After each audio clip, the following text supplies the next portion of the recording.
Hey folks, today is Friday, July 11th, 2025. As usual, my name is Jake Baldino, here to talk about all the video game news that has been going on this week, and it's a spicy week.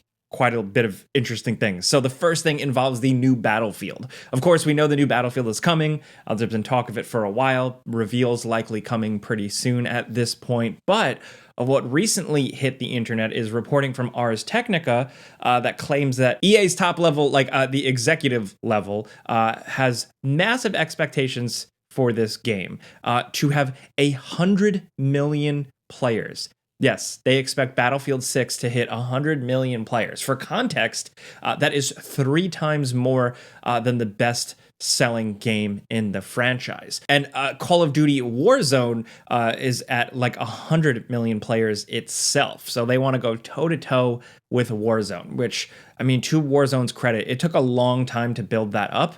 Also, Fortnite, for context, is like 200 million players. So half of Fortnite.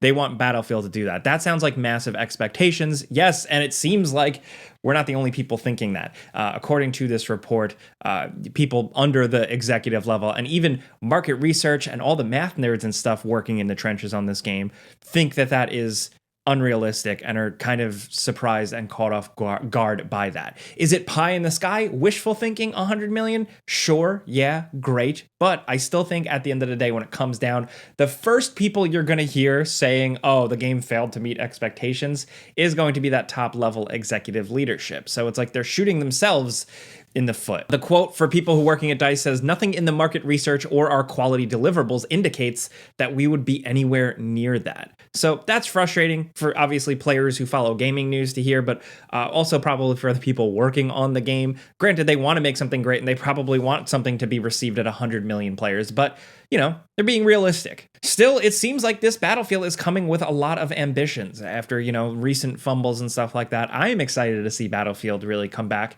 to its former glory. Is that former glory going to be good enough for the executives and the shareholders and stuff like that? That's the bigger question. End of the day, I don't care about numbers. I just want to be wowed by a cool game. So we're just gonna have to wait and see. Hopefully we hear more about the actual game soon. Next up is some Subnautica 2 controversy. This is pretty wild. This has been kind of bubbling up for a minute now, but now you have official responses and stuff like that. So essentially, Subnautica 2 was delayed. It was expected to seemingly be this year, and recently it was delayed, as well as an announcement of top-level leadership changes. The original 3 guys were out, and a new leader stepped in, but apparently there was a lot more to that, with Bloomberg reporting that there was a $250 million payout that was promised to the team when the studio was acquired by publisher Krafton, and that $250 million payout was to be triggered after hitting revenue targets in 2025. And now, with the game being pushed and delayed out of 2025, it's likely those revenue targets aren't going to be hit, and the $250 million payout is not going to be a thing. So now you have Krafton coming out, putting out an official statement, like the publisher essentially kind of knocking those original 3 people behind Subnautica who have left, saying that they failed to deliver on their end of the bargain and like actually push the game development, and kind of implied that like some of the payouts had already happened and that those 3 people kept it all for themselves. But other reporting and statements from those original people suggest otherwise, that was $250 million to be divided up amongst the development team, which for an average developer, that would be a pretty significant chunk of change, and just really like a good victory story for a small indie game that blew up into this incredible thing, right? Now on Thursday, where it lands is that one of those people, the Unknown Worlds co-founder and the Subnautica director, his name is Charlie Cleveland, he denied all of this, saying like they weren't keeping it for themselves. They've always shared profits with their development before they were acquired, and he said that they are filing a lawsuit against Krafton. So for now, we're gonna have to wait and see where this goes. Really spicy shit. This type of stuff, these big $1 million deals, and some people getting boned out of them and some people getting stuff. This stuff happens a lot in the world of like big business and also smaller things blowing up and getting acquired. But we don't always see it so put out publicly. So I'm very curious to see where this goes, and we'll keep you guys posted. Honestly, it sucks. It's been a long time since Subnautica 1. So Yeah. Next up, before we keep going, let's talk about nutritional habits. If you've been watching this, you know I've been trying to keep up on my health a little bit, really work on exercise and, of course, diet. With changing my habits and eating right, sometimes it's hard to really keep track on like exactly what I'm getting and what I need, like, you know, nutrients, vitamins, stuff like that. But thankfully, that's where the sponsor Hule helps out. Hule offers no prep meals that don't compromise your health. It's absolutely ideal when you're on the go, you're in a rush, or you're just not near your kitchen and don't have time to prepare like a full proper meal. Personally, I've been enjoying it for about 4 months now, and with my exercise and nutritional goals recently, I love it. Specifically because I get the precision I need from it. Also, it's been a great breakfast routine, especially for those special days where I'm in a rush. This really works in a pinch. Specifically with Black Edition chocolate, I also have been messing with banana flavor. Vanilla is good as well. You can get it with this cool little Hule cup. I like it with water, a little bit of ice, some scoops in there, you shake it up and you're good to go. Black Edition is their low-carb, high-protein powdered meal. It's got 40 grams of protein, 27 vitamins and minerals. Plant-based, it's gluten-free, and it has no artificial sweeteners. Hule's designed by nutritionists and dietitians to get everything your body needs, all in a healthy and convenient and delicious way. I legitimately love it. So the way this shakes out, you can get a high-quality, nutritious breakfast or lunch for just $2.50 a meal. If you want to save some time, save some money, and eat healthy, all you got to do is click the link in the description down below or head to Hule.com/gameranx. When you're there, use code gameranx, and you'll get 15% off your first order, as well as a t-shirt and the cool shaker. That's a $40 value. So once again, just head to Hule.com/gameranx. When you're there, use code gameranx for 15% off your first order with some fun stuff. Check it out. A big thanks to Hule for sponsoring this video. Now back to the gaming news. Next up, some new stuff this week. We got to see PlayStation held a State of Play showcase highlighting Ghost of Yotei, so we finally got to see like real genuine gameplay of it,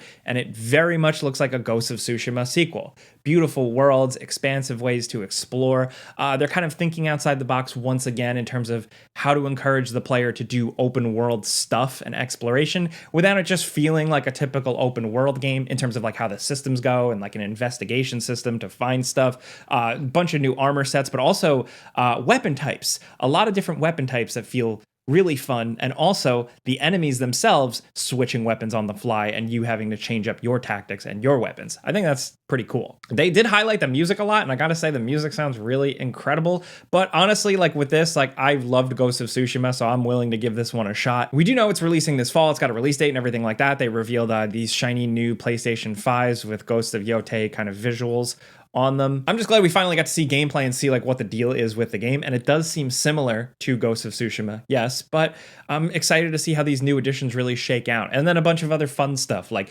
Kurosawa mode returning, as well as new modes inspired by other famous Japanese directors, including one, the director of Cowboy Bebop. So some cool creativity there. I'm excited to see this stuff really go down. Of course, when the game releases, we'll have a before you buy. I will do the video on that and keep you informed. But for now, if you want to check that out and everything else I talk about, it's all linked in the description down below. Two interesting things releasing this week. The Last of Us Part 2 got a free update called Chronological mode, which lets you play through the game linearly. So not like bouncing back, because that game was non-linear. Now it's like you start out as like a younger Ellie, younger Abby with Joel and all that. And I think that's pretty interesting. And honestly, like even if you hate Last of Us Part 2, I'd love to see more developers do stuff like this with their story-based games, especially because they released it for free. Also, Tony Hawk's Pro Skater 3 and 4 released this week. My time to shine, baby. The only game I'm decently competent at. But I've been playing the series from the beginning, so I loved seeing this. I did the before you buy video for it if you want to check it out. Long story short,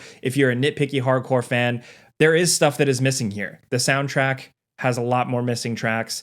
Some of the vibes are off, and the Tony Hawk 4 stripped down career mode is a disappointment. But ultimately, I bought the game and I still ended up having a lot of fun. Granted, I'm just a big fan of the series, so I'm an easy mark, but like the new levels, the better secret characters compared to Tony Hawk's Pro Skater 1, 2, I think a lot of stuff, it's just a good time. Judge it for yourself though, a lot of people have made up their mind, so if you want to check that out, again, like I said, before you buy, linked below. Also, new games announced this week, smaller games, interesting, weird games. This first one is called Shark Dentist. So, I mean, yeah, the game they said is literally exactly what it's called. Also, check out this kind of Diablo Hades style thing called Jotunnslayer, Hordes of Hel. A little bit more Nordic inspiration here.